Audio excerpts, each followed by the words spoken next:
Shalom Aleichem. Bapak Yahweh memberkati kita sekalian. Amin. Haleluya. Senang rasanya Bapak Ibu Saudara sekalian. Malam ini kita bisa kembali masuk ke satu zaman yang indah lagi, di mana dalam zaman yang baru ini Bapak Yahweh kembali membawa kita masuk dalam perayaan Yom Kippur. Tadi pada saat saya berdoa, saya sudah memberitahu kepada saudara bahwa Yom Kippur itu hari raya yang paling istimewa, saudara. Di mana pada hari raya ini, Kohen Gadol atau imam besar itu bisa masuk sampai ke ruang Maha Kados atau Maha Kudus. Dan Kohen Gadol bisa berjumpa dengan Bapa Yahweh. Ini sekaligus menjadi satu gambaran bahwa pada hari ini kita juga dilayakkan Bapa Yahweh masuk ke ruang Maha Kudusnya Bapa Yahweh. Melalui apa saudara? Melalui puji-pujian dan penyembahan kita. Dan perlu saudara ketahui bahwa pada malam hari ini Bapa Yahweh sudah siap mendengar dan memberkati pergumulan kita. Amin. Haleluya. Malam ini Bapak Ibu Saudara sekalian, kita sudah bersama-sama masuk ke hari raya yang ke-6, yaitu hari raya Yom Kippur. Dan dalam peringatan Yom Kippur malam ini, kita akan bersama-sama merenungkan firman Tuhan yang akan berbicara tentang kapar, yang artinya atonement atau pendamaian. Dan secara khusus firman Tuhan pada malam hari ini akan berbicara tentang damai dengan Yahweh, terima anugerahnya. Tema ini Bapak Ibu Saudara sekalian, ini pernah saya angkat juga dalam perayaan Yom Kippur sekitar 4-5 tahun yang lalu, kalau tidak salah ya. Malam ini saya akan angkat tema ini lagi, tapi dengan isi materi yang berbeda, karena saya sangat suka dengan tema ini saudara. Damai dengan Yahweh dan terima anugerahnya. Saya sangat suka sekali dengan tema ini. Maka sekalipun 4 atau 5 tahun yang lalu pernah saya angkat dalam perayaan Yom Kippur juga, malam ini saya akan angkat lagi, tetapi dengan isi materi yang berbeda. Kalau dulu ketika saya menyampaikan tema ini, saya masih menyampaikan dengan perspektif yang lama, tetapi malam ini saya akan angkat lagi tema ini dengan perspektif Ibrani, saudara. Nah, Bapak Ibu Saudara sekalian, kapar itu selain berarti atonement atau pendamaian, kapar itu juga bisa berarti penebusan. Nah, kalau kapar itu bisa berarti pendamaian dan penebusan, berarti ini artinya melalui penebusan yang dilakukan oleh Yesua melalui kematiannya, maka saat itu juga kita didamaikan dengan Bapa Yahweh. Maka pada malam hari ini Bapak Ibu Saudara sekalian, secara khusus firman Tuhan tadi saya sudah memberitahu, sekalipun temanya itu kapar atau pendamaian, tetapi secara khusus pendamaian di sini akan berbicara tentang damai dengan Yahweh. Maka ketika kita berdamai dengan Bapa Yahweh, saya yakin kita pasti akan menerima anugerah dari Bapa Yahweh. Jadi dari tema firman Tuhan pada malam ini saja saudara, seharusnya kita tahu, atau seharusnya orang itu tahu bahwa yang namanya anugerah atau yang biasa orang sebut dengan kasih karunia itu berarti bisa dimiliki oleh semua orang ketika orang itu berdamai dulu dengan Bapa Yahweh. Ya, jadi kalau saudara perhatikan tema firman Tuhan pada malam hari ini yang dikatakan damai dengan Yahweh dan terima anugerahnya, seharusnya dari sini kita tahu saudara, bahwa setiap orang itu bisa menerima anugerah dari Bapa Yahweh, bisa menerima kasih karunia dari Bapa Yahweh, asal apa? Dia berdamai dengan siapa? Dengan Bapa Yahweh dulu. Dan itu artinya saudara, tanpa pendamaian tidak akan pernah ada seorang pun yang bisa menerima kasih karunia, atau tidak ada seorang pun yang bisa menerima anugerah. Melalui kematian Yesua, memang pada saat itu terjadi pendamaian dari pihak Syamayim kepada pihak manusia. Dan ini saudara, pada saat pendamaian, pada peristiwa kematian Yesua di kayu salib, itu ditunjukkan dengan terbelahnya tirai bait suci dari atas ke bawah. Tirai bait suci itu tidak terbelah dari bawah ke atas. Karena kalau dari bawah ke atas, itu bisa rekayasa manusia. Bisa manusia yang merobek. Tetapi saya yakin setiap orang yang ada di dalam bait suci atau di sekitaran bait suci saat itu pasti tidak akan berani merobek tirai bait suci. Menyentuh saja mereka pasti mikir, karena mereka akan berpikir namanya saja bait suci, pasti semua perkakas yang ada di situ itu pun akan dianggap apa? Suci. Maka saya percaya tidak kebetulan kalau tirai bait suci itu kemudian terbelah dari atas ke bawah. Dan ini sekaligus menjadi simbol bahwa saat tirai itu terbelah dari atas ke bawah, itu artinya Bapa Yahweh memberikan pendamaian kepada manusia. Cuman yang jadi masalah Bapak Ibu Saudara sekalian, setelah didamaikan, yang pertama ternyata manusia itu kembali jatuh di dalam dosa. Ya, jadi setelah kematian Yesua itu mendamaikan kita dengan Bapa Yahweh, rupanya setelah itu manusia itu kembali jatuh dalam dosa.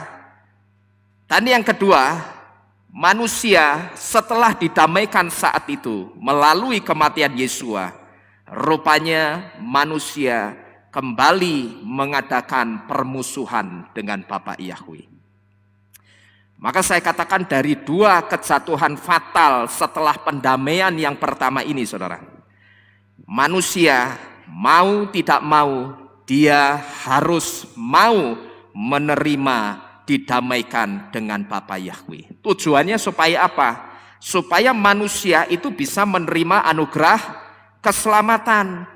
Karena tanpa pendamaian tidak akan pernah ada yang namanya anugerah keselamatan. Jadi mau tidak mau setelah kejatuhan fatal yang kedua setelah pendamaian yang pertama melalui kematian Yesua, rupanya manusia itu jatuh dalam dosa lagi. Dan yang kedua, selain dia jatuh dalam dosa, dia juga manusia itu kembali mengadakan permusuhan dengan Bapa Yahweh. Maka dari sini mau tidak mau, suka tidak suka, manusia itu harus didamaikan lagi dengan Bapa Yahweh. Karena hanya dengan pendamaian itu manusia bisa menerima anugerah keselamatan. Nah, cuman pertanyaannya saudara, dari pihak manusia apa yang harus didamaikan dengan Bapa Yahweh lagi? Di situ saya tanyakan harus didamaikan lagi atau ada kata lagi di situ. Ini karena dulu manusia seperti yang sudah saya sampaikan baru saja tadi, itu sudah didamaikan oleh Bapa Yahweh. Saat didamaikan dengan Bapa Yahweh pada saat apa? Yesua disalib atau melalui kematian Yesua. Nah, cuman karena setelah didamaikan waktu itu manusia kembali jatuh dalam dosa, maka manusia itu harus didamaikan lagi dengan Bapa Yahweh. Nah, lalu sebetulnya apa sih yang harus didamaikan lagi dengan Bapa Yahweh dari pihak manusia? Yang pertama yang harus didamaikan dari pihak manusia dengan Bapa Yahweh adalah pemberontakan manusia kepada Elohim Yahweh. Di sini Bapak Ibu Saudara sekalian, perlu kita ketahui bahwa pemberontakan manusia adalah dosa yang paling tinggi. Dan dosa pemberontakan ini dianggap sebagai dosa yang paling urgent atau paling mendesak untuk didamaikan dulu dengan Elohim atau dengan Bapa Yahweh. Karena apa? Karena pendamaian di sektor ini, di sektor pemberontakan ini nantinya pendamaian yang bisa menyelamatkan manusia itu kelak ketika Yesua itu datang menjemput kita sekalian. Saudara percaya Adonai Yesua pasti datang menjemput kita? Lah kemarin kok belum jadi datang, Pak? Kita tidak usah pusing. Yang penting kita sudah diberitahu. 7 hari raya pasti digenapi oleh Yesua semua.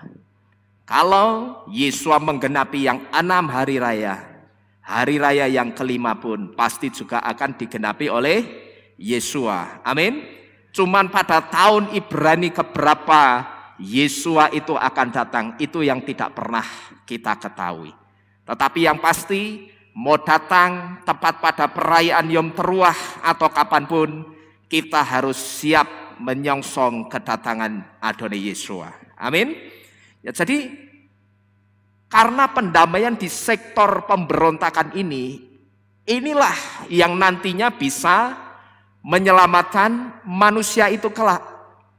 Pengertian ini datang dari huruf kaf dan huruf res di dalam kata kapar yang artinya pendamaian yang memberitahu kepada kita.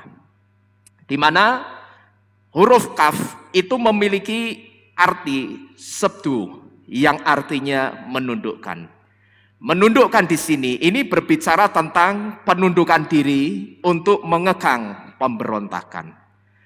Dan huruf res itu memiliki arti what is the highest, yang artinya yang paling tinggi. Lalu huruf res itu juga punya arti most important atau yang penting. Dan res itu juga punya arti foremost atau yang terutama. Dan seperti kita ketahui Bapak Ibu Saudara sekalian, pemberontakan terbesar manusia kepada Elohim yang dicatat di dalam kitab suci itu adalah pemberontakan karena penyembahan kepada berhala. Yaitu kapan saudara? Ketika Yeshurun atau Israel itu membuat dan menyembah patung lembu emas. Jadi seperti kita ketahui, pemberontakan terbesar manusia kepada Bapa Yahweh yang dicatat di dalam kitab suci itu adalah pemberontakan karena penyembahan kepada berhala, yaitu ketika Yeshurun atau bangsa Israel membuat dan menyembah berhala lembu emas. Memang pada waktu itu kisah pemberontakan terbesar ini dicatat oleh Torah. Dan ketika pemberontakan terbesar ini dicatat oleh Torah, memang pada waktu itu yang melakukan pemberontakan terbesar ini adalah bangsa Israel. Tetapi pertanyaannya, setelah bangsa Israel itu dihukum Bapa Yahweh dengan dibantai orang-orang Israel itu yang jumlahnya 3.000 orang di Gunung Sinai. Pertanyaannya, apakah lantas pemberontakan terbesar itu berhenti saat itu juga? Ternyata tidak. Tetapi pemberontakan itu ternyata berlanjut sampai dengan hari ini. Memang kalau saya katakan berlanjut sampai hari ini, memang sekarang yang melakukan pemberontakan terbesar itu bukan bangsa Israel, bukan Yeshurun lagi. Tapi yang meneruskan pemberontakan itu bukan berarti tidak ada, saudara. Ternyata yang meneruskan pemberontakan itu masih ada sampai dengan hari ini. Dan yang meneruskan pemberontakan terbesar dengan melakukan penyembahan kepada berhala sekarang ini bisa saudara lihat dari orang-orang yang tahu persis kisahnya kenapa bangsa Israel itu sampai dihukum Bapa Yahweh. Dan yang melakukan atau meneruskan pemberontakan terbesar yang dilakukan bangsa Israel zaman dulu itu adalah orang-orang yang tahu persis kenapa bangsa Israel itu sampai dibantai oleh tangan Bapa Yahweh sendiri. Dan saat itu ketika Bapa Yahweh membantai orang-orang Israel, jumlah orang yang mati sampai dengan 3.000 orang. Dan orang-orang yang meneruskan pemberontakan terbesar yang dilakukan bangsa Israel dulu, tidak lain adalah mereka yang sudah tahu, yang sudah ngerti betul bahwa satu-satunya Elohim atau satu-satunya Tuhan yang benar hanyalah Yahweh, hanyalah Yesua, tapi yang disembah masih bukan Bapak Yahweh dan Yesua. Yang disembah masih Tuhan yang lain, masih nama yang lain.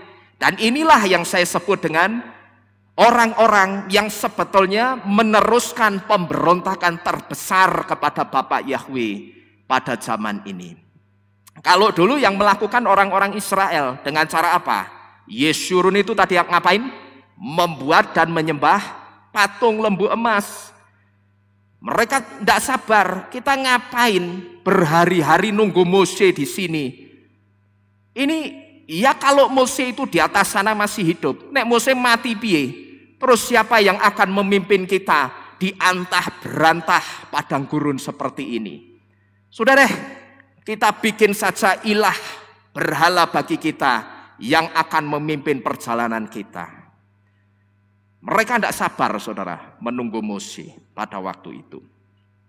Nah, lalu mereka membuat patung lembu emas dan mereka menyembahnya. Jadi dari sini, saudara, kita bisa melihat, bukankah ini sama dengan sikap bangsa Israel dulu? Mereka tahu Elohim mereka itu Yahweh. Dan orang-orang yang meneruskan pemberontakan bangsa Israel pada zaman ini itu juga sudah ngerti. Baik mereka ngerti karena mereka menyelidiki sendiri, mereka ngerti karena diberitahu orang, atau mereka ngerti karena dipimpin oleh Ruach HaKodes. Tetapi yang pasti, sebagian besar orang Kristen atau orang yang mengaku sebagai orang percaya, mereka ngerti dan tahu bahwa Elohim atau Tuhan yang benar itu hanya yang namanya Yahweh, seperti yang kitab Yesaya 43 ayat 11 yang dikatakan Anoki Yahweh We'en Mibal Adai Mosia, yang artinya akulah Yahweh, tidak ada juru selamat selain aku atau selain Yahweh.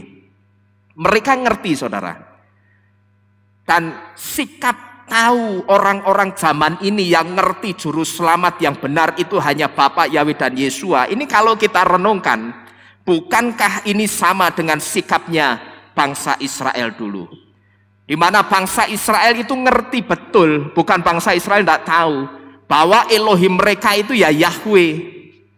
Bahkan di Gunung Sinai mereka juga tahu Elohim mereka Yahweh itu sedang berbicara dengan Mose, pemimpin mereka, untuk memberitahu sesuatu yang penting kepada mereka. Tetapi kalau kita memperhatikan kisah yang dicatat di dalam kitab suci, rupanya Yeshurun atau orang-orang Israel itu tetap bersikeras, pokok kita bikin saja patung lembu emas dan kita akan menyembah patung lembu emas itu. Kalau saudara renungkan, bukankah lembu emas yang mereka buat itu cuman sebuah patung? Dan kalau kita renungkan juga, saudara, bukankah ini sama dengan orang-orang percaya Tuhan pada zaman ini, yang menyembah bukan kepada Elohim yang berwujud roh, tapi yang mereka sembah itu Elohim yang wujudnya patung, yang wujudnya batu, yang wujudnya ukiran karya pahatan tangan manusia. Dan kalau kita perhatikan, bukankah Mose pada zaman ini juga sudah memberitahu bahwa engkau itu harus menyembah itu hanya atau cuman kepada Yahweh Elohimu, karena Elohim lain selain Yahweh itu cuman berhala, gitu loh.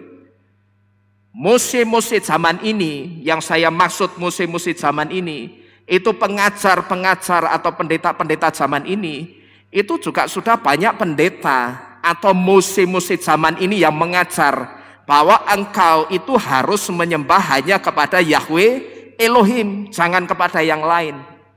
Ya, karena ketika engkau itu menyembah selain kepada Yahweh, sebetulnya engkau itu sedang menyembah kepada berhala.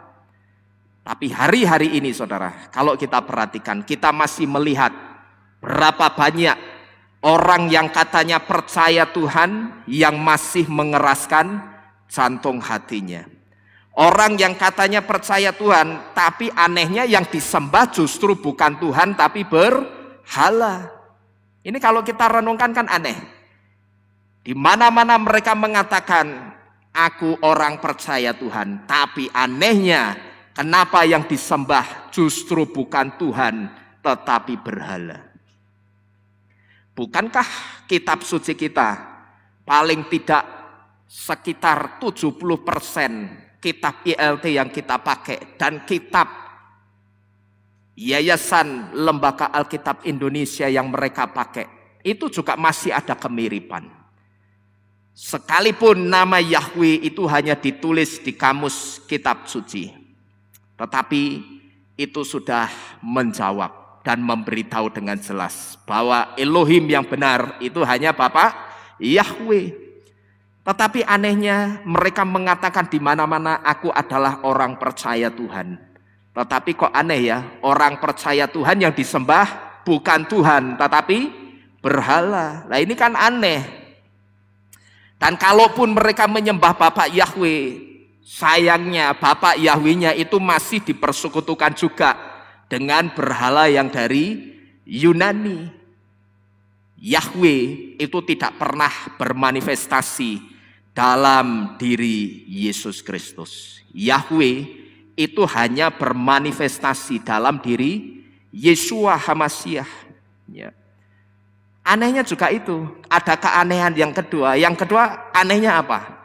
Ketika mereka menerima Bapa Yahweh dan diberitahu ketika Yahweh itu mengambil rupa seorang manusia supaya dia bisa hadir di tengah-tengah umat manusia yang akan dia selamatkan.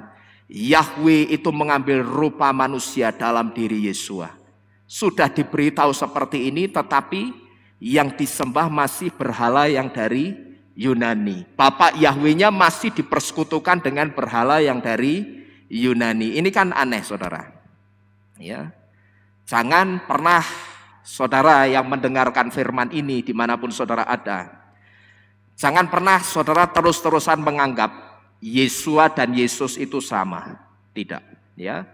Siapapun saudara yang mendengarkan firman ini, baik yang sekarang beribadah secara online bersama-sama dengan kami di tempat ini, ataupun yang mendengarkan video ini melalui YouTube, jangan pernah saudara terus-terusan menganggap Yeshua dan Yesus itu sama. Salah.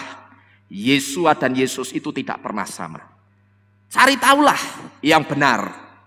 Yeshua dan Yesus itu kalau saya nyebut itu cuman serupa tapi tidak sama. Bagaimana tidak serupa? Wong yang dicomot itu dewa yang ciri-ciri atau identitasnya itu sama persis plek dengan Yeshua. Nah lalu untuk menutupi kedewaannya supaya orang mau menyembah si dewa itu, maka si dewa itu dipesankan baju dalam tanda kutip untuk menutupi kedewaannya. Ya, saya pernah memberitahu kepada saudara-saudara, masih ingat tidak? Siapa sebetulnya di balik Yesus Kristus itu? Masih ingat siapa? Dewa siapa? Dewa Mitra. Dewa Mitra itu adalah dewanya agama Vedic India. Kenapa yang dicomot itu Dewa Mitra, bukan Dewa Zeus? Kan belakangnya ada us-usnya. Kenapa bukan Zeus yang dicomot? Yang dicomot Dewa Mitra karena rupanya yang punya ciri-ciri yang sama persis dengan Yeshua itu hanya Dewa Mitra. Di mana Dewa Mitra itu yang pertama, dia juga lahir dari seorang perawan. Cuman bedanya kalau Yeshua itu lahir dari seorang perawan yang bernama Miriam atau Maria, Dewa Mitra lahir dari seorang perawan yang bernama Anahita. Tetapi dua-duanya Dewa Mitra itu juga bukan hasil persetubuhan suami istri. Tapi Anahita itu menurut mitosnya dia benar-benar perawan lalu tiba-tiba mengandung dan melahirkan seorang anak yang dikasih nama Mitra. Lalu Dewa Mitra itu juga punya 12 murid.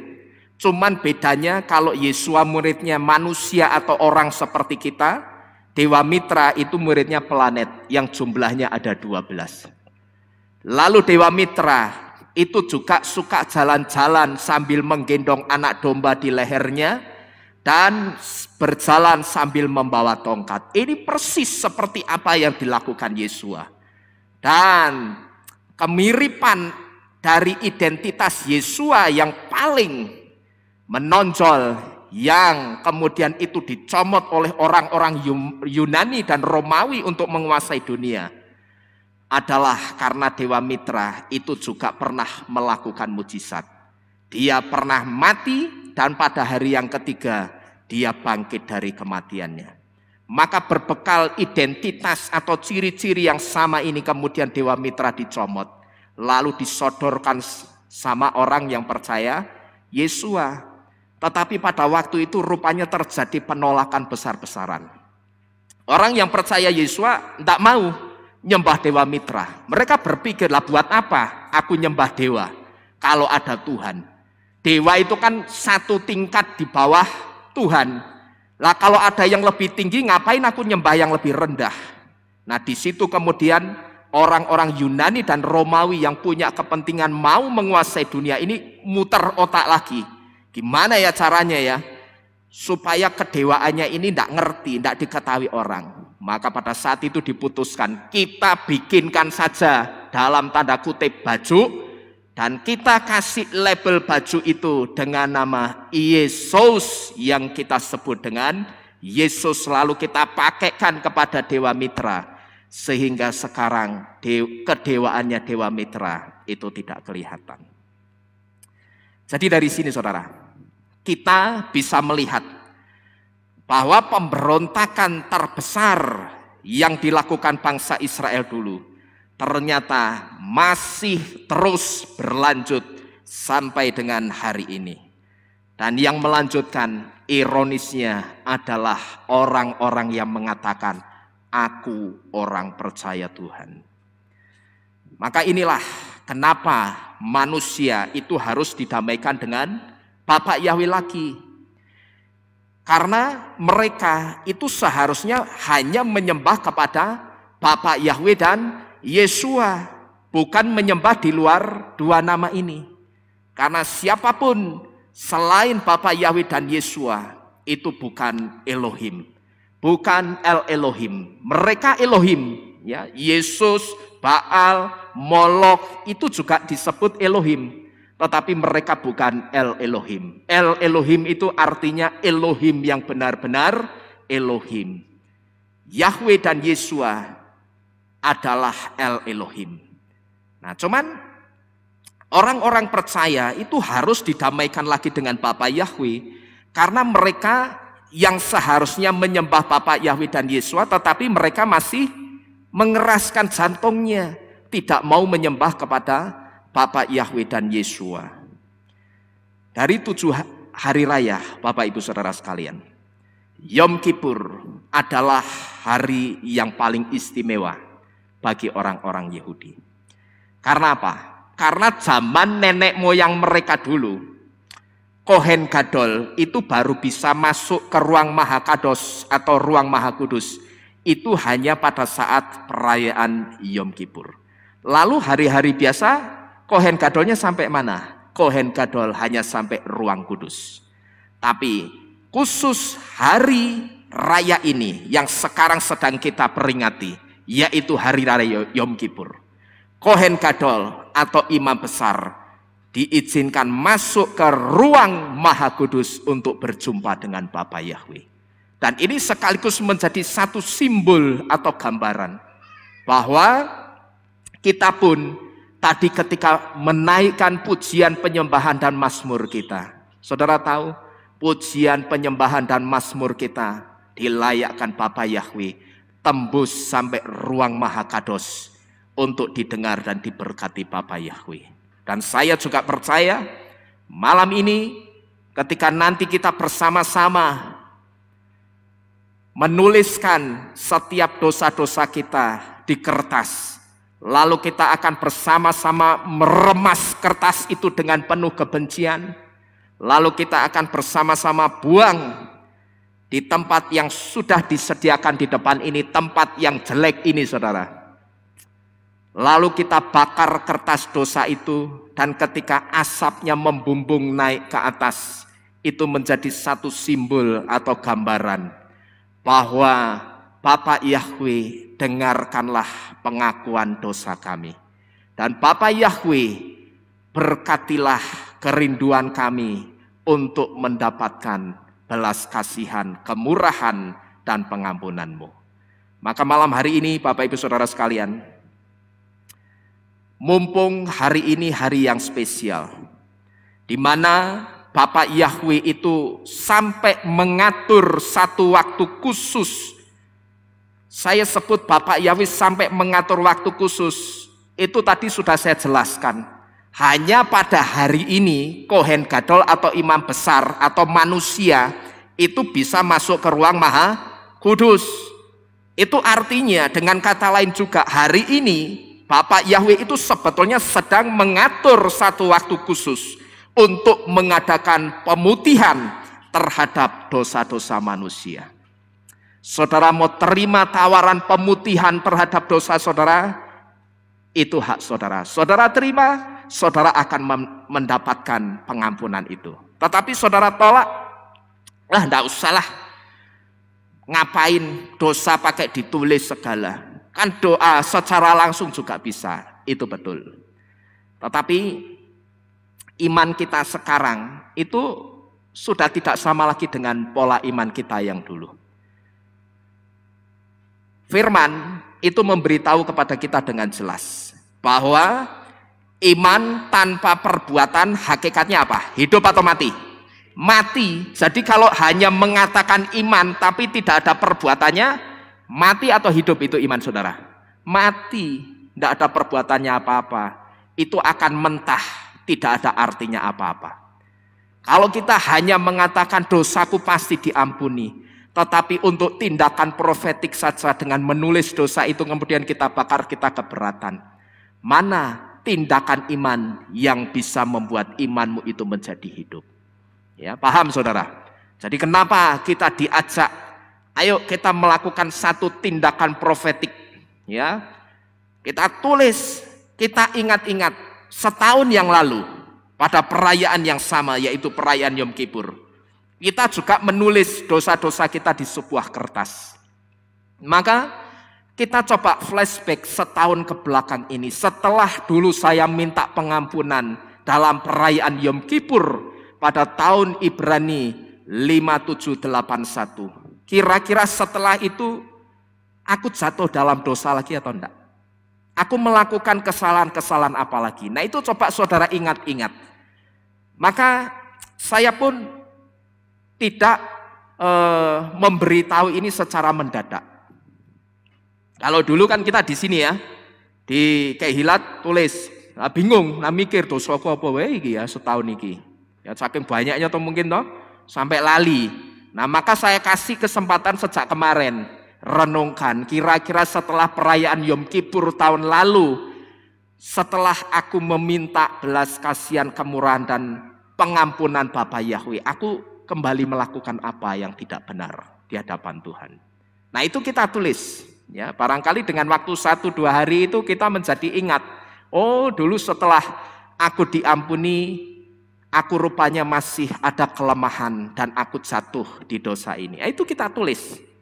Nah jadi masalah yang tahu kan cuma saudara sama siapa? Bapak Yahweh sama wajan ini, ya toh?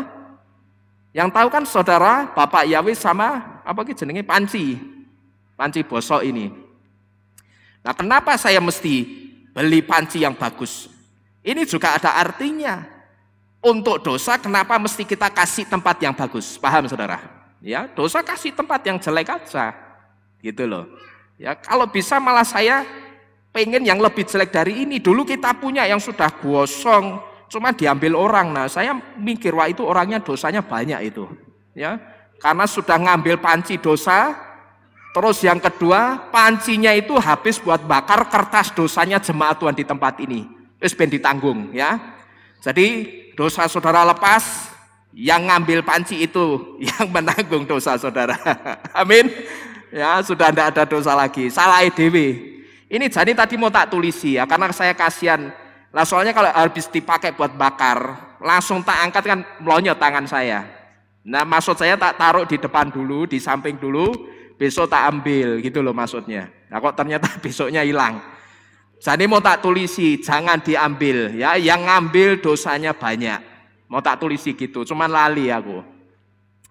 Jadi mumpung hari ini adalah hari yang spesial. Hari di mana Bapak Yahweh itu sampai mengatur satu waktu khusus untuk mengadakan satu momen yang saya sebut dengan pemutihan terhadap dosa-dosa manusia. Saya hanya bisa menyarankan kepada saudara, terimalah tawaran Bapak Yahweh ini untuk mengampuni engkau. Amin. Tetapi nanti pada saat saudara menulis, jangan pernah menulis dengan terpaksa. Wah timbang aku kok dikira orang di dosa nerak maju, orang buat kertas dosa, tak nulis lah ben ketok ana dosane. Ya. Jangan begitu, tapi tulislah itu dengan ketulusan, dengan sukacita. Ya, barangkali pada saat sambil mendengarkan firman ini saudara sedikit mengingat-ingat, tapi tidak usah konsen ke situ. Ya, kita konsen ke firman. Kalau saudara barangkali teringat, tulis lagi. Ya, saya pun juga akan menulis nanti. Jadi Bapak Ibu Saudara sekalian, terimalah tawaran Bapak Yahweh untuk mengampuni engkau. Syaratnya bagi saudara yang belum menerima Bapak Yahweh, Adonai Yesua dan Roh Kudus, itu sangat mudah sebetulnya. Syaratnya cuma apa? Detik ini juga berhentilah menyembah Elohim yang bukan Bapak Yahweh dan Yesua. Berhenti detik ini, ya. Karena yang melakukan pemutihan terhadap dosa umat manusia itu cuman Bapak Yahweh kita. Amin. Tidak ada Elohim lain yang mengadakan pemutihan seperti malam hari ini. Kalau dunia pajak perpajakan itu mengenal istilah pemutihan pajak, itu sebetulnya berangkat dari konsepnya Bapak Yahweh ketika dia utus Yesua untuk menjadi korban supaya terjadi pemutihan terhadap dosa umat manusia. Itu nyontok konsepnya Bapak Yahweh gitu loh. Tapi kalau pajak itu diputihkan apa ya putih bener sih sebetulnya? Ada yang enggak ada yang pernah pemutihan pajak enggak? Enggak pernah bayar, enggak pernah telat semua ya? Wah, warga negara yang baik.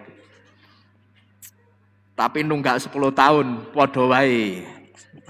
Ya. Jadi syaratnya itu sangat mudah. Mumpung malam hari ini Bapak Yahweh mengadakan satu waktu khusus untuk memutihkan setiap dosa-dosa kita. Setiap dosamu yang merah seperti kirmisi, hari ini akan aku buat putih seperti salju, sehingga engkau tidak pernah bisa melihat lagi di manakah dosaku itu. Amin.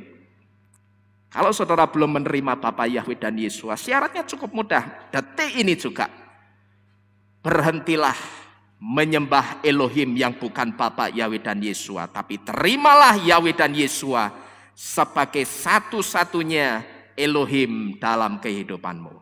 Sehingga hari ini Bapak Ibu Saudara sekalian, Bapak Yahweh akan berkata kepadamu, engkau layak untuk diampuni dosa-dosamu. Dan engkau juga layak untuk diperdamaikan dengan Bapak Yahweh. Amin. Jadi sekali lagi, mumpung malam ini malam yang spesial, saudara yang mendengarkan firman ini di mana saja, nanti saya berharap yang ibadah melalui Zoom juga bisa menulis di rumah. Ya, jangan hanya kita yang ada di sini, tapi saudara yang ibadah melalui Zoom, saudara tulis di rumah, saudara remas sendiri di rumah dengan penuh kebencian terhadap dosa itu, lalu saudara bakar kertas dosa itu di rumah masing-masing. Ya, dan percayalah, setelah ini saudara sudah dibereskan oleh Bapak Yahweh. Nanti kalau muncul tuduhan-tuduhan lagi, saya kasih tahu kepada saudara, berarti itu bukan dari Bapak Yahweh. Pokok ciri-cirinya tuduhan dalam tanda kutip atau tuduhan asli lah saya katakan, yang datang dari Ruach HaKodes atau Roh Kudus, dan tuduhan yang datang dari Roh Kudus itu bedanya gampang. Ya, kalau dari Roh Kudus yang asli dari Ruach HaKodes Bapak Yahweh, ketika kita jatuh dalam dosa, saat itu memang akan muncul tuduhan. Artinya apa? Tuduhan itu untuk mengajak kita, ayo cepat-cepat dibereskan masalahmu ini dengan Bapak Yahweh. Dosamu itu masalah loh sama Bapak Yahweh, bereskan. Nah, itu tuduhan yang pertama ini berarti dari siapa? Ruach HaKodes atau dari Bapak Yahweh. Tapi kalau setelah kita bereskan, kita minta pengampunan Tuhan, dan saat itu masih ada tuduhan-tuduhan, saudara perhatikan baik-baik. Itu datang bukan dari Ruach HaKodes Bapak Yahweh, tapi datangnya dari Roh Kudus yang namanya setan. Karena apa? Karena setan itu berusaha menjatuhkan saudara dengan dosa gagal, maka dia coba lagi menjatuhkan saudara lewat apa? Tuduhan-tuduhan. Paham saudara? Ya, karena lewat dosa kan sudah gagal. Saudara sudah menyadari, saudara minta ampun, diampuni Bapak Yahweh enggak? Diampuni. Nah, tapi karena setan itu punya sifat pantang menyerah. Pokok sebelum manusia itu jatuh, aku tidak akan pernah berhenti menjatuhkan atau menyerang manusia. Maka karena dia sudah gagal menjatuhkan manusia lewat dosa, sekarang dia berusaha menjatuhkan lagi lewat apa? Tuduhan-tuduhan. Paham saudara? Ya, dituduh terus gitu loh. Nah, di sini saudara harus peka loh. Aku ini sudah minta pengampunan, tapi kok masih muncul tuduhan-tuduhan. Nah, di situ saudara harus usir. Ya, dalam nama Yesus, semua pikiran-pikiran liar dan semua tuduhan-tuduhan yang kamu tanam di pikiranku, hai setan, bawa pergi dalam nama Yeshua HaMashiach. Amin. Ya, jadi supaya saudara ngerti bahwa kalau nanti saudara mengalami yang seperti ini, saudara harus bisa membedakan tuduhan yang datang itu dari Ruach HaKodes Bapak Yahweh atau dari Roh Kudus, ya, dari setan. Saudara harus bisa membedakan di situ. Ini yang pertama saudara. Kemudian yang berikutnya, apa yang harus didamaikan lagi dengan Bapak Yahweh dari pihak manusia? Yang kedua, berdamailah dengan Torah Bapak Yahweh. Di sini saya hanya ingin memberitahu, saudara-saudara sekalian, dimanapun saudara mendengarkan firman ini, Torah Yahweh itu sangat baik bagi kita. Amin. Torah Yahweh itu sangat baik.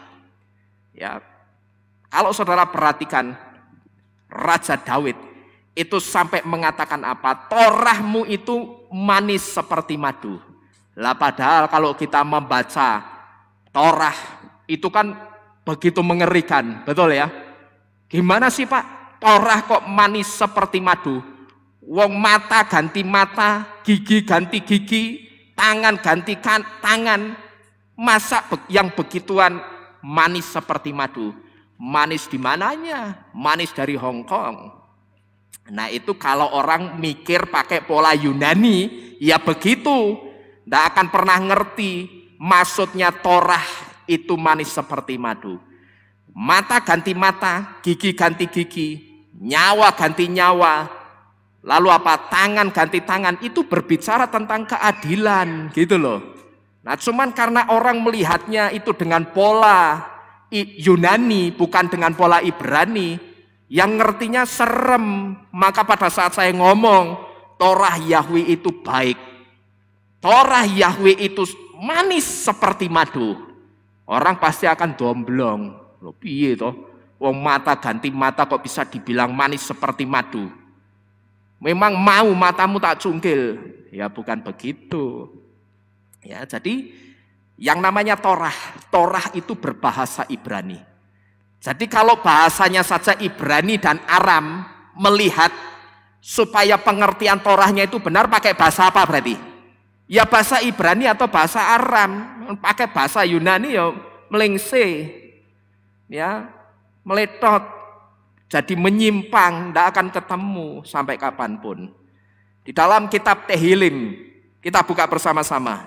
Tehillim atau Mazmur 119 ayat yang ke-18.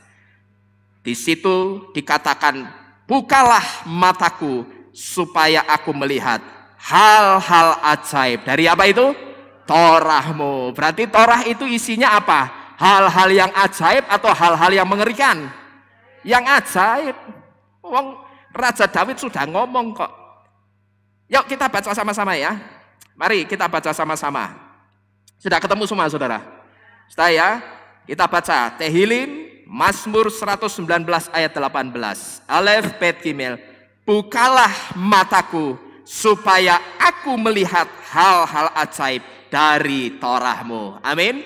Sekali lagi tambahkan kata Yahweh di depan kata mataku ya. Jadi bukalah mataku Yahweh. Kita katakan Alef Bet Gimel. Bukalah mataku Yahweh supaya aku melihat hal-hal ajaib dari Torahmu. Amin. Haleluya. Kalau yang saudara minta terhadap Torah seperti ini, supaya mata jantung atau mata jasmani saudara itu dibuka, supaya saudara bisa melihat hal-hal ajaib dari Torah, diberkatilah apa yang engkau minta pada malam hari ini. Mulai saat ini, dimulai malam hari ini, engkau akan selalu dibuat melihat keajaiban-keajaiban Torah di dalam kehidupanmu. Saudara harus tahu satu hal. Saudara yang sampai hari ini, ya ini saya bicara bukan hanya untuk jemaat Tuhan di tempat ini. Karena kita kan ibadah yang pertama secara online. Ada online juga ini. Kita di sini offline, tapi yang di rumah kan online. Tapi nanti pada saat firman ini diupload ke YouTube, itu akan menjadi konsumsi semua orang. Jadi saya katakan saudara, dimanapun saudara ada yang mendengarkan firman ini, saudara harus tahu satu hal. Saudara yang sampai hari ini masih mengeraskan jantung hatimu untuk menolak Torah, perlu saudara ketahui bahwa sebetulnya tanpa engkau sadari, engkau itu sedang mengadakan permusuhan dengan Torah. Perhatikan ini baik-baik. Siapapun saudara yang mendengarkan firman ini, ketika sampai hari ini saudara masih mengeraskan jantungmu untuk menolak Torah, tanpa engkau sadari sebetulnya engkau sedang mengadakan permusuhan dengan Torah. Perhatikan itu baik-baik. Ya, saudara tidak sadar kan? Ya, buat apa kembali ke Torah? Wong sudah zaman kasih karunia. Hati-hati. Cuman ngomong seperti itu sebetulnya sedang menunjukkan bahwa saudara itu sedang mengadakan permusuhan dengan Torah Yahweh. Memang pilihan untuk hidup berdamai dengan siapapun dan pilihan untuk mengadakan permusuhan dengan siapapun atau dengan apapun itu hak saudara. Ya. Saudara mau hidup berdamai dengan siapapun atau saudara mau hidup bermusuhan dengan siapapun, itu hak kita masing-masing saudara. Ya. Cuman yang jadi masalah, Torah yang saudara ajak musuhan itu perkataannya Bapak Yahweh gitu loh. Ya. Maka saya katakan mau musuhan sama siapapun, termasuk mau musuhan dengan apapun atau dengan Torah atau berdamai dengan Torah, itu hak saudara. Ya. Tetapi yang jadi masalah kalau saudara memilih bersikap bermusuhan dengan Torah, asal saudara tahu Torah itu perkataannya Bapak Yahweh. Jadi kalau saudara menolak Torah, suka atau tidak suka, saudara harus menerima konsekuensinya.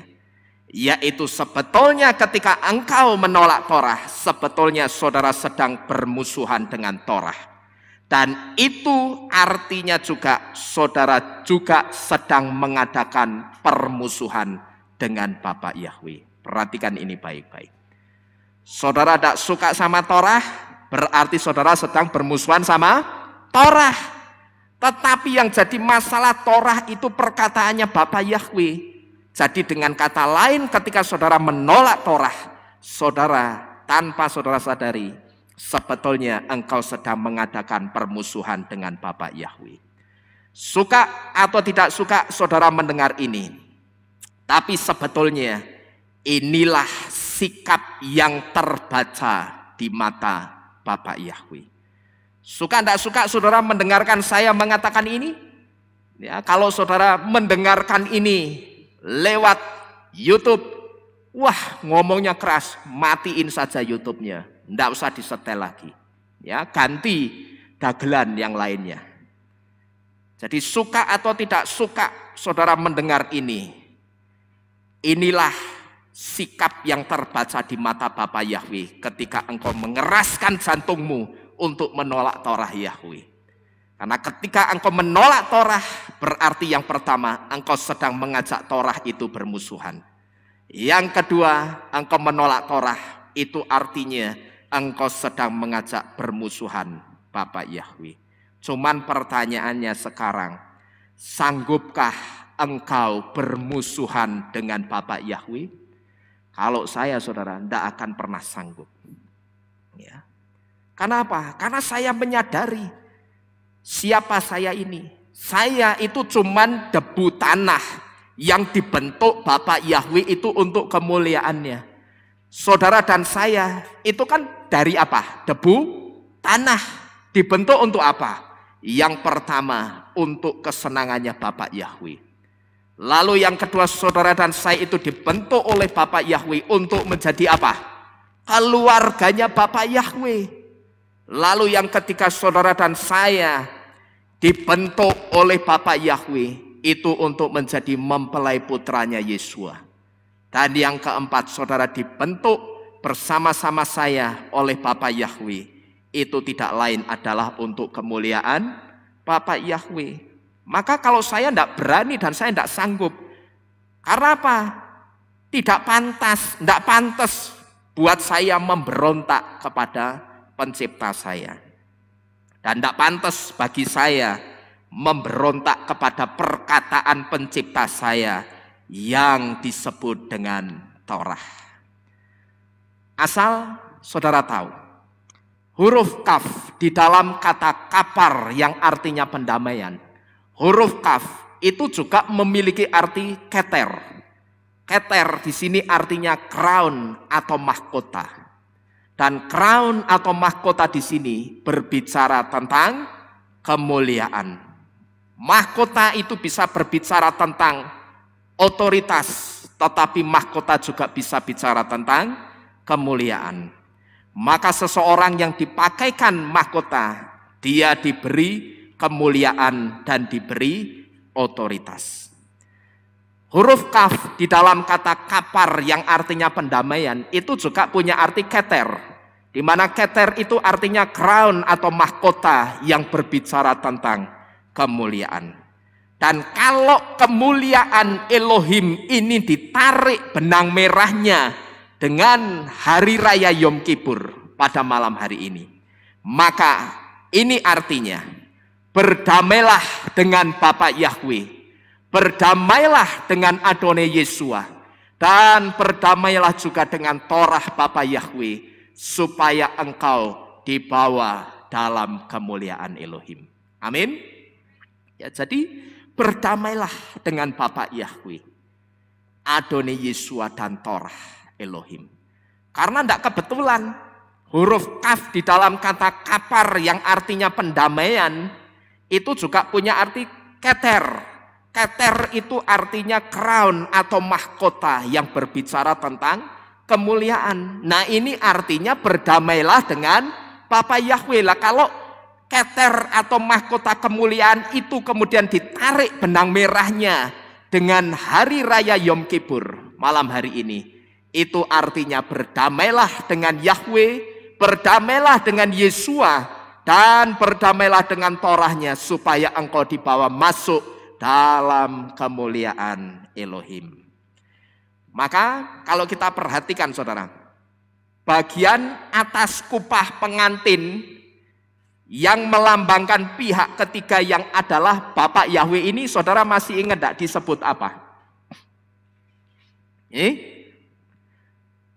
Bagian atas kupah pengantin ini yang melambangkan pihak ketiga yang adalah Bapak Yahweh.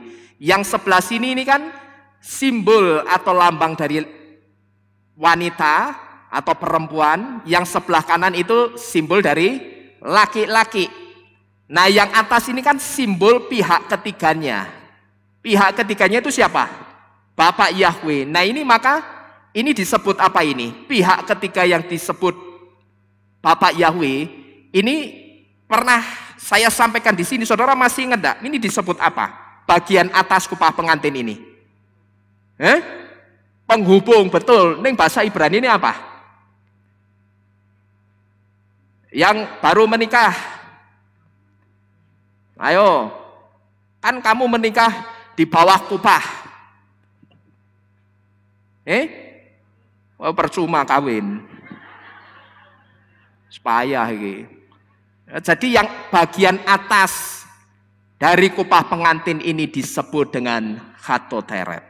Ya, masih ingat Hatoteret, diling-iling. Nanti kalau kawin lagi Pak Sugeng dengan ingat ya. Jadi kalau kawin lagi ingat. Loh, kan kita semua itu mempelainya Hamasiah, betul toh? Mempelai wanita lah, iya. Jadi kalau nanti kita menikah dengan mempelai laki-laki kita ingat gitu loh. Bagian atas kupah pengantin kita nanti itu disebut dengan Hatoteret.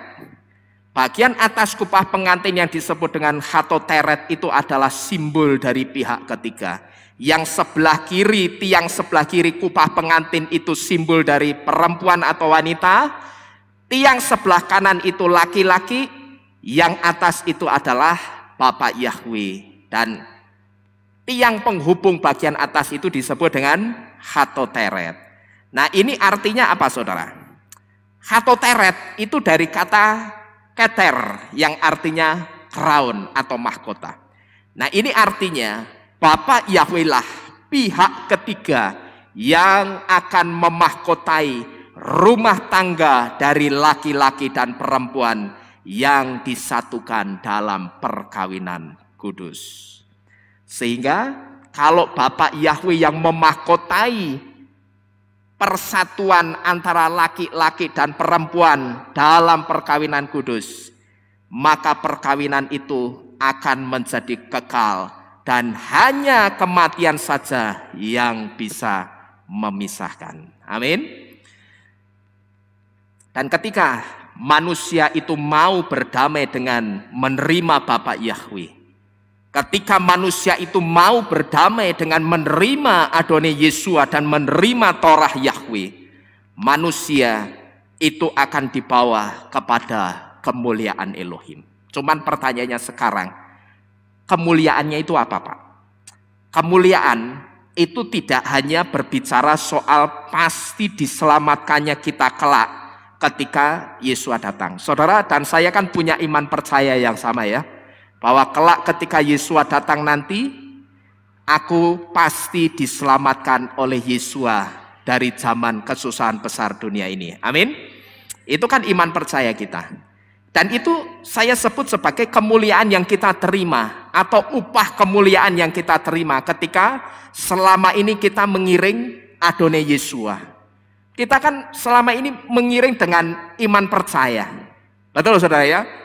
Kalau kita mengiring Adonai Yesua tidak dengan iman percaya, saya yakin sudah ada di antara kita yang satu persatu akan merodoli, akan pergi. Jari ini Yesua meh teko, sampai saiki ora teko-teko. Ya kan? Katanya Yesua mah datang, tapi nyatanya tak tunggu-tunggu sampai sekarang ya tidak datang-datang. Sudahlah, tidak saya ikut Yesua. Nah, kalau kita tidak dikasih iman percaya seperti ini, kemampuan seperti ini oleh Roh HaKodes, saya percaya kita yang ada di tempat ini sudah merodoli satu persatu, kita bisa meninggalkan iman kita yang sekarang. Tetapi karena Bapak Yahweh itu memberikan satu kemampuan dengan memberikan iman percaya yang teguh, bahwa Yesua pasti datang yang kedua kali untuk menjemput engkau anak-anakku. percayalah suatu saat Yesus pasti datang menjemput kita sekalian. Jadi kemuliaan itu tidak hanya berbicara soal pasti diselamatkannya kita kelak ketika Yesus datang. Tidak hanya itu. Tapi kemuliaan itu juga berbicara tentang rahasia-rahasia yang disingkapkan. Maka Mazmur 119 ayat 18 tadi kita diajak Raja Daud minta apa? Bukalah mataku Yahweh supaya aku bisa melihat hal-hal ajaib dari Torahmu. Gitu loh. Nah, ketika coba saudara renungkan dengan ilustrasi ini saudara, ya. Jadi sekali lagi saya ulangi, soal kemuliaan itu tidak hanya berbicara soal pasti diselamatkannya kita kelak. Kalau itu sudah pasti, stempel jedok, pasti kita selamat. Amin. Selama kita beriman di dalam Bapa Yahweh dan Adonai Yesua, mesti selamat. Tapi yang jadi masalah soal kemuliaan itu tidak hanya berbicara soal keselamatan yang pasti kita terima kelak. Tapi soal kemuliaan itu juga berbicara tentang rahasia-rahasia yang akan disingkapkan oleh Bapak Yahweh. Nah, cuman pertanyaannya, ketika saudara disingkapkan rahasia-rahasia oleh Bapak Yahweh sekarang ini, ya kita bisa ngerti pengertian yang seperti ini apa ini dari mana coba? Kalau bukan Bapak Yahweh yang menyingkapkan, betul saudara? Ya ini kita ngerti huruf kaf, lambian ngerti dengan A, B, C, D, E sampai Z. Tapi ternyata kita ngerti A, B, C, D, E sampai Z, ya ngomong A, B, C, D, E sampai Z. Udah, A, B, C, D, E sampai Z itu tidak ada artinya. Tapi ternyata ketika kita dibawa Bapa Yahweh dengan kekuatan Ruh HaKudus masuk ke akar Ibrani. Oh ternyata huruf Kaf itu punya arti keter yang artinya crown atau mahkota yang berbicara tentang kemuliaan.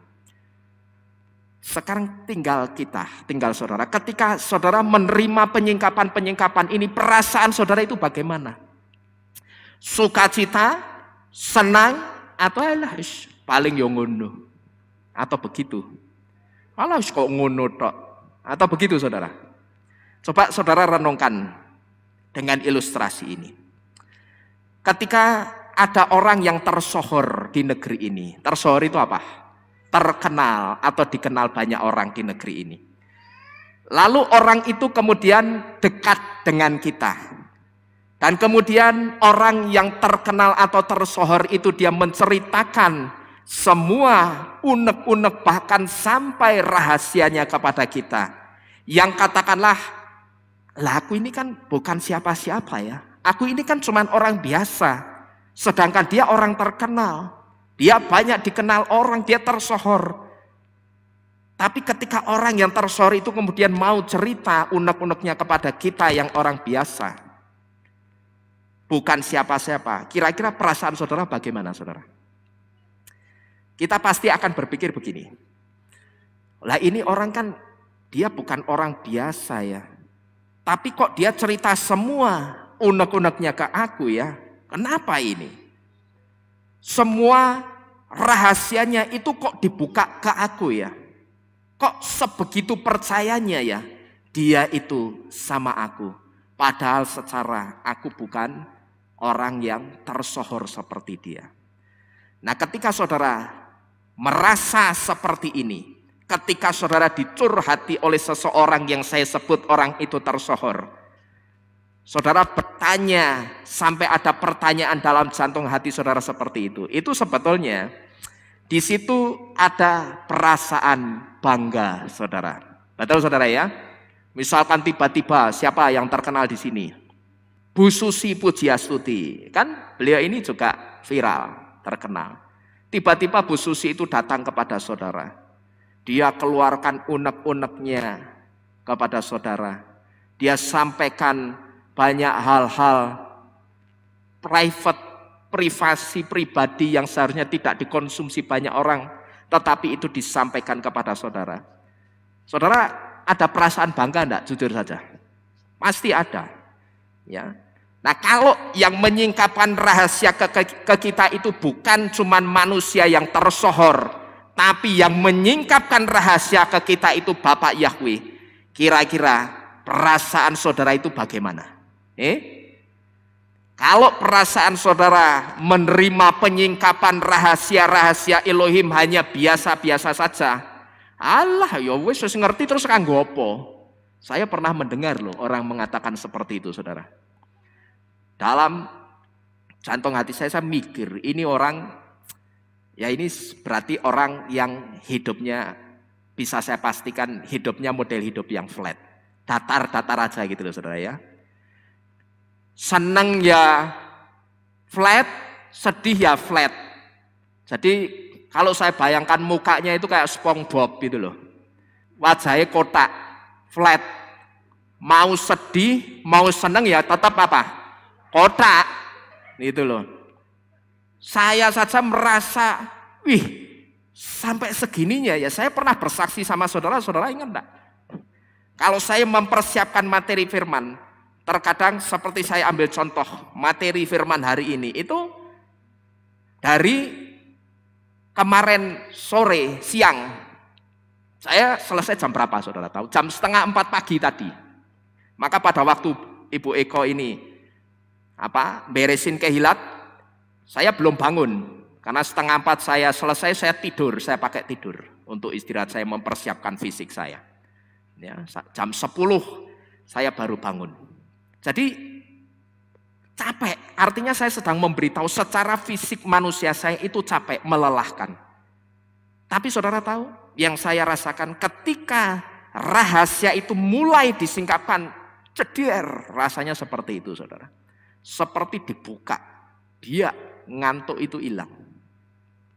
Semalam jam 10:30, saya sempat buntu. Aduh, kok buntu ya, kok seperti tidak ada hikmat lagi. Di situ saya berdoa, Bapak Yahweh, singkapkanlah rahasiamu. Karena saya percaya di balik kata kapar yang artinya pendamaian. Dan kalau hari pendamaian itu engkau sendiri yang memerintahkan. Pasti di balik kata kapar yang artinya pendamaian itu ada rahasia besar di dalamnya. Kiranya engkau berkenan menyingkapkan kepada saya. Begitu saya selesai berdoa, 10 menit, tidak sampai 10 menit.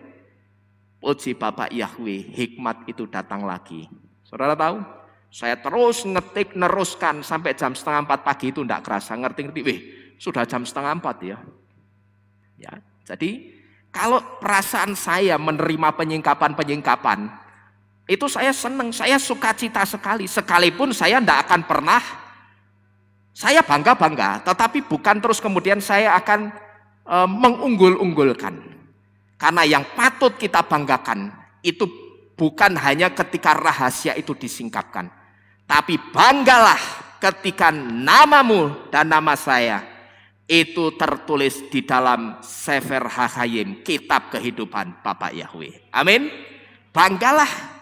Karena nama kita itu tertulis di dalam kitab kehidupan. Itu yang harus kita banggakan. Tapi bukan berarti terus begitu ada penyingkapan kayak SpongeBob. Lah ini kalau saya menyebut orang ini seperti peribahasa atau ungkapan yang mengatakan apa? Hidup segan mati pun tak mau. Ada loh orang yang pernah mengatakan seperti itu ke saya. Nah, terus nek wis ngerti gopo. Ini orang itu mengatakan seperti itu terang-terangan, saudara, kepada saya. Terus nek wis ngerti gitu meh opo gitu. Ya. Ya kalau kita sudah tahu, yang pertama ya kita ambil sikap. Kita renungkan itu lalu kita lakukan di dalam kehidupan kita. Atau setelah kita tahu kita bagikan kepada orang-orang yang belum tahu. Kan begitu, saudara. Yesua itu ngomong apa? Pergilah dan jadikanlah semua bangsa muridku. Artinya bagaimana pada saat menjadikan semua orang itu menjadi talmidimnya Yesua, murid-muridnya Yesua. Ya kita sampaikan pengajaran-pengajarannya Yesua gitu loh. Lah kok malah ngomong lah nek wis ngerti meh nggo apa? Ya nggo lawuh kono. Ya. Jadi kalau perasaan saudara menerima penyingkapan-penyingkapan rahasia Elohim hanya biasa-biasa saja. Di sini saya hanya ingin memberitahu kepada saudara. Saudara patut membuat atau buatlah satu pertanyaan dalam hati saudara. Perhatikan ini baik-baik. Kalau menyikapi penyingkapan-penyingkapan rahasia itu sikap saudara biasa, buatlah satu pertanyaan dalam hatimu. Masihkah aku bangga dengan Elohimku Yahweh? Ya, tanya seperti itu saudara. Kalau saya akan sangat bangga dan bersukacita menerima penyingkapan-penyingkapan itu. Dan semua rahasia Elohim yang disingkapkan ke saya dan disingkapkan juga ke saudara, itulah yang saya sebut dengan kita dibawa kepada kemuliaan Elohim. Amin. Jadi rahasia yang disingkapkan kepada saudara dan saya, itulah yang saya sebut dengan kita itu sedang dibawa kepada kemuliaannya Bapa Yahweh. Atau bisa saya sebut juga, kita itu sedang dimuliakan Bapa Yahweh. Dengan cara apa tadi? Dibukakan atau disingkapkan rahasia-rahasia yang besar. Di sini saudara, seharusnya kita senang. Karena apa? Perhatikan ini baik-baik. Karena yang disingkapkan kepada kita itu tidak disingkapkan kepada sembarang orang. Amin. Di sini seharusnya maka kita seharusnya senang, bukan malah mengatakan nek wis ngerti kanggo apa. Bukan begitu. Seharusnya kita mengatakan dan kita ngomong apa? Haleluya. Terima kasih Bapak Yahweh, Engkau berkenan menyingkapkan rahasiamu kepada saya.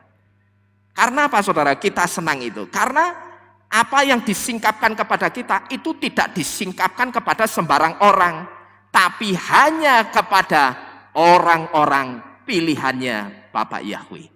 Sekarang saya mau tanya, kalau di sini saudara dan saya banyak ngerti hal-hal baru seperti ini, berarti kita termasuk pilihannya Bapak Yahweh enggak? Jawab sing tegas. Amin. Haleluya. Terjadilah apa yang menjadi iman saudara. Kita umat pilihan Bapak Yahweh. Amin. Karena rahasia itu hanya disingkapkan pertama kepada mempelai, bukan kepada hamba. Ya, jadi jangan lagi saudara menyebut diri hamba. Merendahnya di atas gunung kawi ya percuma, isih dhuwur. Itu loh. Bapak Yahweh suka kerendahan jantung hati, itu suka, memang harus. Ning kita harus ngerti kapan waktunya kita itu merendah, gitu loh. Dan bagaimana status kita di hadapan Bapak Yahweh itu, predikat kita itu sebetulnya apa, mesti ngerti. Kita bukan lagi hamba tetapi mempelainya Yeshua. Jadi di sini seharusnya kita senang. Karena yang disingkapkan kepada kita tidak disingkapkan kepada sembarang orang, tetapi disingkapkan hanya kepada orang-orang pilihannya Bapak Yahweh. Diberkatilah jemaat Kehilat Mawar Syaron, karena engkaulah pilihan Bapak Yahweh. Amin. Kemudian yang terakhir, yang ketiga, huruf kaf dan huruf p di dalam kata kapar yang artinya pendamaian ini memberitahu bahwa mulut kita, secara khusus mulut seorang pengajar, itu harus ditundukkan. Yang dimaksud ditundukkan bagaimana saudara? Mulut kita atau secara khusus mulutnya seorang pengajar. Kalau saudara yang mendengarkan firman ini adalah seorang pengajar, saudara juga termasuk, mulutmu juga harus ditundukkan.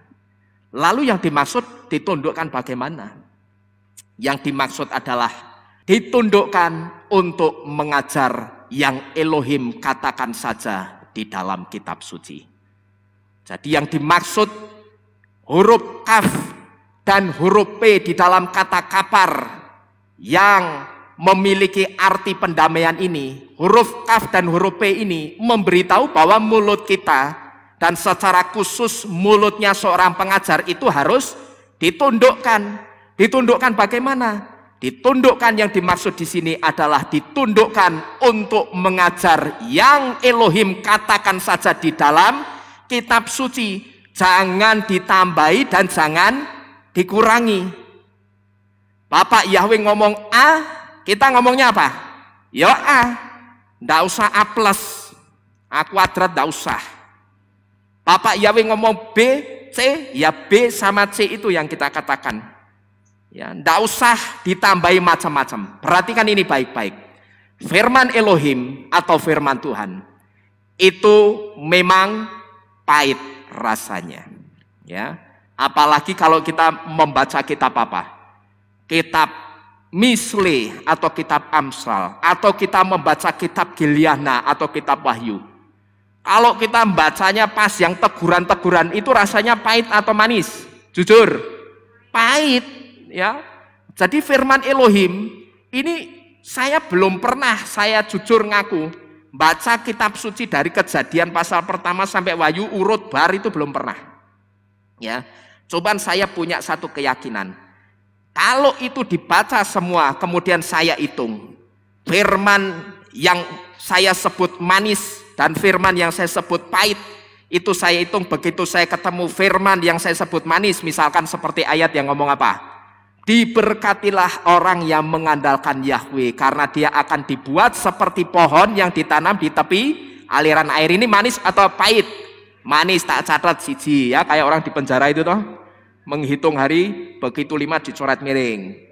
Saya yakin begitu selesai sampai kitab Wahyu pasal terakhir, ayat terakhir, pasti akan lebih banyak perkataan atau firman yang pahit ketimbang firman yang manis. Saudara boleh buktikan ya, kita challenge siapa yang mau ya ngitung ke saya, begitu ketemu firman yang manis tulis 1, nanti ketemu lagi 2, terus yang pahit 1, 2, nanti begitu sampai Wahyu tolong dihitung banyak yang mana. Saya berani menjamin pasti banyak pahitnya ketimbang banyak manisnya. Jadi firman Elohim itu memang pahit rasanya, tapi biarkan saja firman itu tetap pahit rasanya. Jangan dikasih pemanis, nanti malah bikin diabetes. Paham saudara? Ya, firman kalau rasanya pahit ya sudah biar pahit, gitu loh. Nggak usah dikasih pemanis segala, nanti malah bikin diabetes, gitu loh saudara. Pengertian ini datang dari huruf kaf yang memiliki arti sebdu, yang artinya menundukkan. Ya, jadi ditundukkan untuk mengajar yang Elohim katakan saja di dalam kitab suci. Bapak Yahweh ngomong A ya diomong ke A, ora usah ditambahin, ndak usah dipermanis.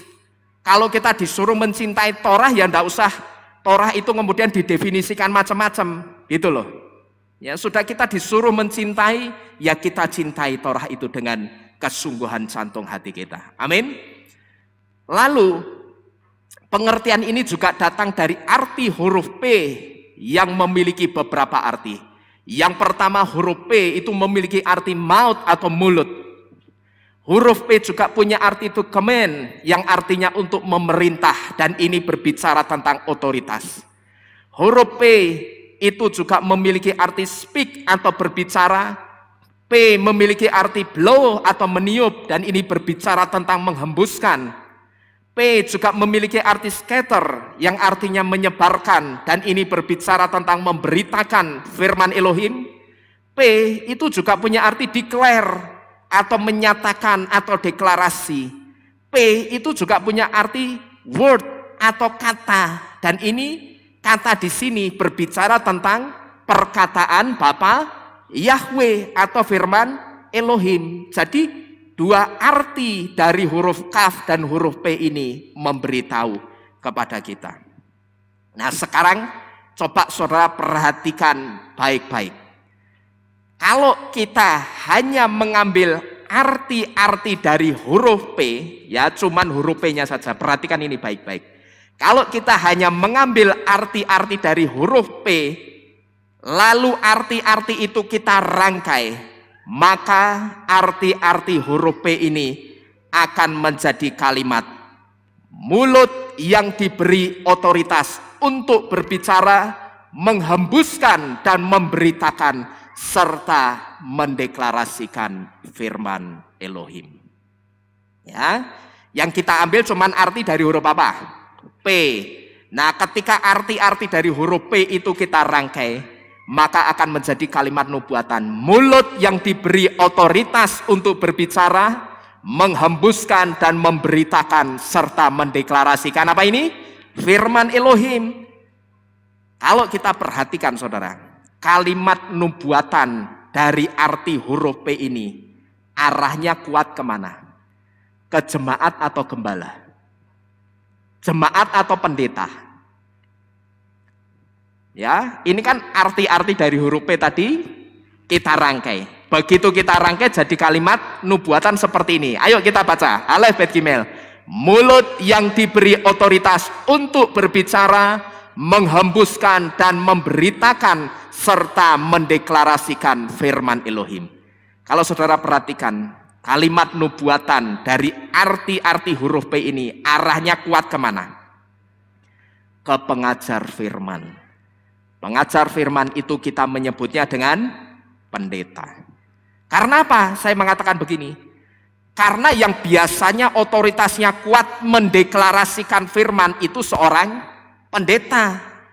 Karena pendeta satu di antara tugasnya itu mengajar. Ya.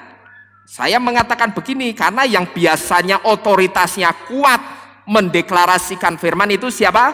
Pengajar atau pendeta.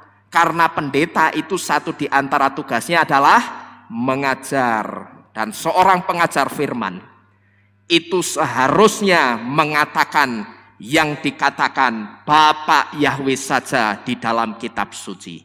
Ya, perhatikan ini baik-baik. Seorang pengajar firman itu yang benar seharusnya dia hanya mengatakan yang dikatakan Bapak Yahweh saja di dalam kitab suci.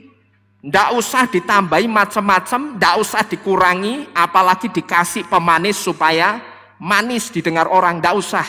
Ya, wis Bapak Yahweh ngomong apa, A ya A, sekalipun A itu pahit dan tidak enak didengar di telinga kita. Ya, tapi kalau Bapak Yahweh ngomongnya begitu ya sudah, tidak usah dipermanis supaya manis didengar orang. Perlu saudara ketahui. Ya, perlu engkau ketahui, jika engkau seorang pengajar yang suka memberi pemanis dalam pengajaranmu, asal engkau tahu, pemanismu itu cuman merusak dan membunuh sel-sel roh yang baik yang sudah ditanam Bapak Yahweh di dalam setiap orang. Asal saudara tahu, di dalam kehidupan kita itu sudah ditanam sel-sel roh yang baik oleh Bapak Yahweh untuk kita bisa menerima firman itu seutuhnya, gitu loh saudara. Coba saudara renungkan atau saudara lihat orang yang kena diabetes, kalau diabetesnya itu yang basah, yang sampai kalau luka sedikit kemudian jadi borok berair. Saya pernah punya saudara, ya, ada saudara saya itu kena diabetes. Karena pada waktu dia hidup itu sukanya minum manis terus gitu saudara. Minum es, minum manis. Suatu saat dia kena diabetes mellitus. Dan itu diabetes yang basah. Sampai saya melihat kakinya dirubung semut itu tidak kerasa. Saudara tahu, orang nyemprot baygon itu kan lumrahnya di sini ya. Ini ada semut disemprot. Sampai itu kakinya dirubung semut. Karena yang saudaranya gila, jijik, mau bersihin jijik sampai disemprot baygon kakinya. Bayangkan. Ya. Nah, kenapa kaki ini bisa sampai membusuk? Karena ada sel-sel tubuhnya yang diserang sama diabetes, gitu loh saudara. Ya, jadi kalau ini diaplikasikan, diterapkan, ditarik benang merahnya dengan kehidupan kerohanian kita, sebetulnya seorang pengajar yang memberi tambahan pemanis dalam pengajarannya, asal kamu tahu, pengajaranmu, pemanismu itu cuman merusak dan membunuh sel-sel roh yang baik yang sudah ditanam Bapak Yahweh di dalam setiap orang. Kebenaran firman itu memang pahit, tapi biarkan saja firman itu tetap baik. Tidak usah dikasih pemanis, nanti tidak malah marahi apa tadi? Diabetes, marahi diabetes. Ya. Berapa banyak orang yang sekarang ini hanya untuk mengejar follower atau mengejar pengikut, kemudian mengajarkan yang tidak sesuai dengan firman. orang itu tidak mengajar yang bukan firman. Saya katakan yang diajarkan itu juga firman, saudara. Ya, saya tidak mengatakan orang itu mengajar di luar firman, enggak. Yang diajarkan orang itu juga firman. Cuman sayang, yang diajarkan ditambahi pemanis supaya apa? Supaya followernya banyak dan supaya followernya itu tidak meninggalkan dia, gitu loh. Dalam perayaan Yom Teruah beberapa hari yang lalu, saya sudah memberitahu, satu di antara orang yang dianggap Rabi Saul tidak mengasihi Yesua, bahkan sampai Rabi Saul itu kemudian mengutuk orang itu dengan mengatakan, siapa yang tidak mengasihi Yesua, biarlah dia menjadi terkutuk. Lalu Rabi Saul menutup dengan kata-kata apa? Maranatha. Sampai Rabi Saul itu harap cemas, segeralah Yesua datang. Dia katakan Maranatha. Supaya apa? Supaya orang-orang yang sudah aku ajar dengan firman-Mu yang murni, ini bisa engkau selamatkan, dan ketika engkau selamatkan, mereka imannya masih murni di dalam pengajaran yang benar. Sampai Rabi Saul itu menutup dengan kata Maranatha. Kalau orang tidak melihat perkataan Rabi Saul ini dengan pola Ibrani, orang tidak akan ngerti. Ngertinya ya mau ngopo? Maranatha itu sebagai penutup salam, gitu loh. Ngertinya hanya sampai segitu. Tapi kalau orang ngerti dan dia teliti lebih dalam, ayat 21 dikatakan apa? Salam dengan apa? Tanganku sendiri. Sampai biasanya Rabi Saul itu kalau nulis pesan untuk jemaat-jemaat dimanapun yang dia layani, yang nulis itu siapa? Amanuenses. Amanuenses itu orang yang menyalin dikte atau menyalin manuskrip. Gampangannya begini, misalkan ya kayak apa, juru tulis gitulah, cari gitu ya. Saya ngomong, misalkan amanuenses saya, Ibu Naomi, kok tolong tulis, ya aku mau ngomong ini, tulis, catat, nanti kamu kasih tahu ke orang-orang seperti yang kamu tulis, gitu loh. Itu amanuenses atau juru tulis. Tapi aneh, untuk jemaat di Korintus dia katakan apa? Salam dengan tanganku sendiri. Sampai salam itu ditulis dengan sampai pesan itu ditulis dengan tangannya Rabi Saul sendiri. Karena apa? Rabi Saul itu sampai saking jengkelnya melihat ada orang-orang yang membawa pengajaran yang bukan pengajarannya Yesua di tengah-tengah jemaat atau kahal Korintim atau Korintus. Nah ini kalau Yesua engkau tidak segera datang, imannya mereka itu bisa buyar. Mereka bisa tidak memegang teguh imannya karena pengaruh pengajaran yang jahat ini. Dalam perayaan Yom Teruah pekan lalu, saya sudah memberitahu bahwa satu di antara orang yang dianggap Rabi Saul tidak mengasihi Yesua sampai orang itu dikutuk Rabi Saul adalah orang yang mengajar boleh menerima tandanya binatang buas. Karena pengajaran yang dikatakan boleh menerima tandanya binatang buas itu kan bukan pengajarannya Yesua. Pengajarannya Yesua atau bukan itu? Bukan. Mau dipermanis seperti apapun dengan dalih macam-macam, ditutupi dengan manisan, ditutupi dengan gula-gula, ditutupi dengan selai semanis apapun, tetap itu bukan dari Yesua yang mengajar. Wong Yesua ngomongnya apa? Jangan diterima apa diterima? Jangan diterima. Nah kalau diterima berarti dari Yesua atau bukan itu? Ya bukan. Ya. Jadi sampai di sini, Bapak Ibu Saudara sekalian, kalau pencanangan, pemasangan tandanya bilangan anti Hamasyah itu bukan dari Yesua, itu bukan firmannya Yesua. Sekarang pilihan ada di tangan kita. Perhatikan di depan baik-baik. Tinggal sekarang sebagai orang yang mau memakan firman, mana yang mau saudara makan? Ya. Pertanyaannya seperti itu. Barang yang sekarang sedang digalakkan, dimasukkan ke tubuh setiap orang, itu firmannya Yesus atau bukan? Tapi yang jadi masalah ada yang mengajar boleh diterima. Sekarang pilihan kembali ke tangan kita masing-masing. Saya sudah ngajari caranya untuk membuktikan pengajaran itu valid dari Yesus atau bukan, gampang. Kita punya batu pengujinya apa? Firman Tuhan, kitab suci. Sekaligus kitab suci itu menjadi air kerasnya. Gesekkan pengajaran yang mengatakan boleh terima saja bilangan tandanya anti Hamasyah. Nanti dicopot lagi kalau memang benar. Ya, Yesus tidak pernah ada pengajaran model pelin-pelan begitu menurut saya. Ya, setahu saya kan tadi sudah jujur di depan. Saya belum pernah baca kitab dari Kejadian sampai Wahyu, Rutbar itu belum pernah. Saya jujur loh ya. Cuman kalau menurut saya, sepengetahuan saya, tidak ada pengajaran Yesus yang pelin-pelan. Hai anak-anakku, atau Yesus pesan lewat siapa? Yohanan toh? Yohanan, kamu tulis ya, nanti sampaikan ke orang-orang. Nanti kalau suatu saat akan datang waktunya orang akan dikasih tandanya bilangan binatang buas. Kamu catat, suruh terima dulu, berarti baru nanti kalau itu ternyata benar, suruh nyopot lagi. Ada pengajaran seperti itu di dalam kitab suci? Tidak ada.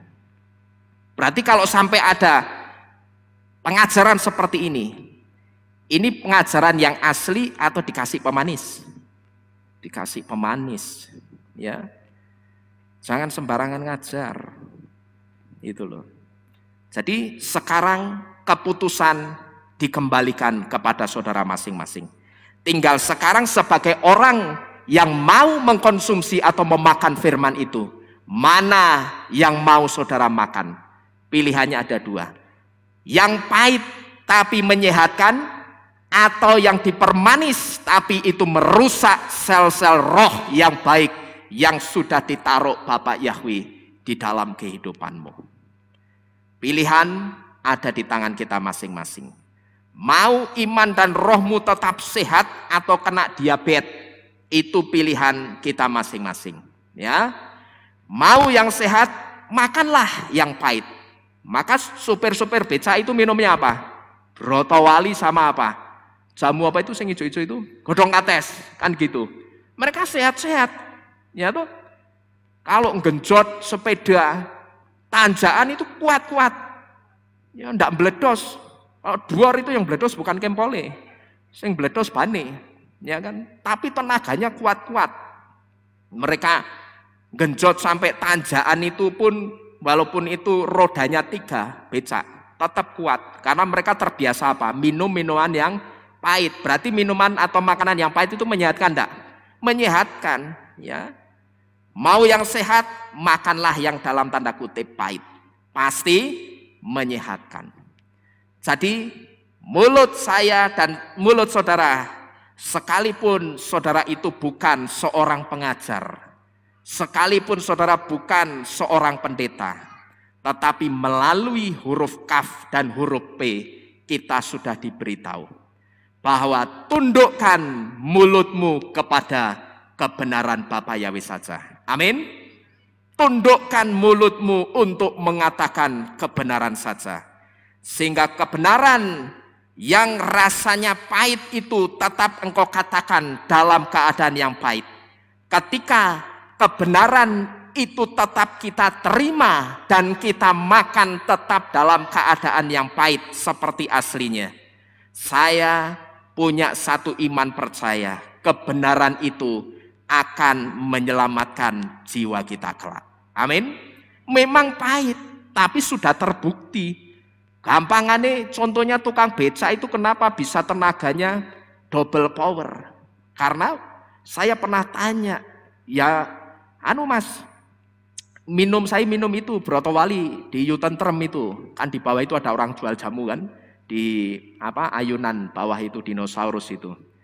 Saya kalau ngombene sering-sering ngombe brotowali kali apa jenenge? Godhong kates. Ya, jadi saya percaya ketika kebenaran itu tetap kita terima dan kita makan dalam keadaan yang pahit seperti aslinya, saya sangat percaya kebenaran itu akan yang pertama menyelamatkan banyak jiwa, yang kedua kebenaran itu pasti menyelamatkan jiwa kita juga. Amin. Yang terakhir saya mengucapkan, gemar Hatimah Taufa, kita pasti dimeteraikan dengan baik sampai akhir di dalam Sefer HaChaim, kitab kehidupan Bapa Yahwe. Amin. Amin. Bapa Yahwe memberkati kita sekalian. Kita bangkit berdiri. Saudara lihat kanan kiri, ucapkan gemar Hatimah Taufa kepada sebelah-sebelah saudara. Ya. Haleluya. Ya, sambil melambaikan tangan, kita ucapkan gemar Hatimah Taufa. Gemar Hatimah Taufa.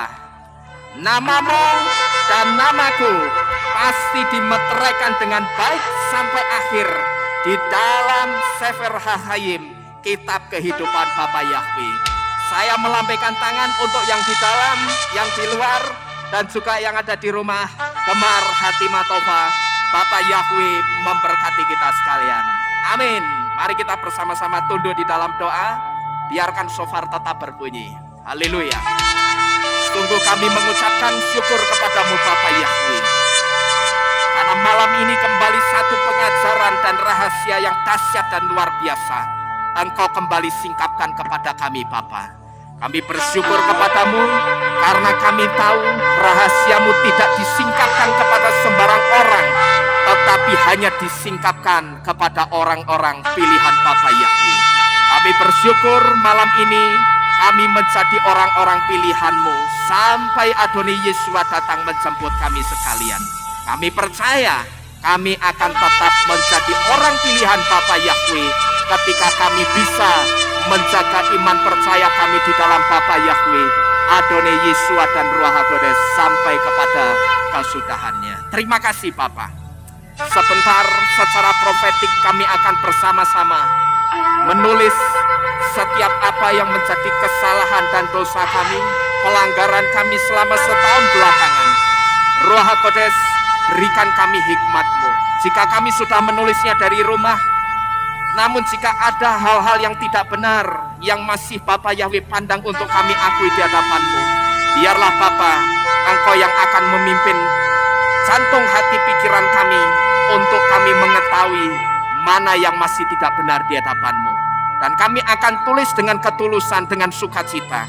Dan nanti kami akan meremasnya dengan penuh kebencian terhadap dosa itu. Sehingga malam ini kami percaya, ketika kami sudah benci dengan dosa itu, maka dosa itu akan menjauh dari kehidupan kami. Bapa Yahwe Tuhan, tolong kami, berikan kami kemampuan-Mu untuk kami bisa selalu menjaga kekudusan di hadapan-Mu Bapa. Terima kasih Bapa Yahwe. Pimpin waktu-waktu di mana kami mungkin akan menambahkan lagi hal-hal yang tidak benar di hadapan-Mu di dalam kertas dosa yang sudah kami siapkan. Dengan Roh Kudus-Mu, tundukkan kami semua di bawah kuasa dan otoritas-Mu.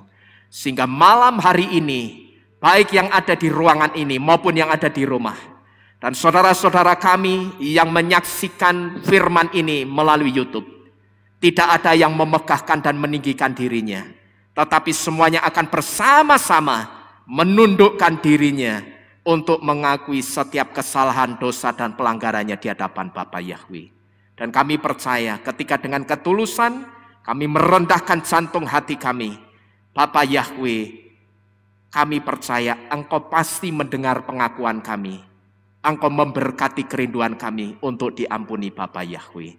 Di dalam nama Adonai Yesua HaMasiah, Elohim kami yang hidup, pemurah pengampun, kami berdoa dan mengucap syukur untuk firman-Mu pada malam hari ini.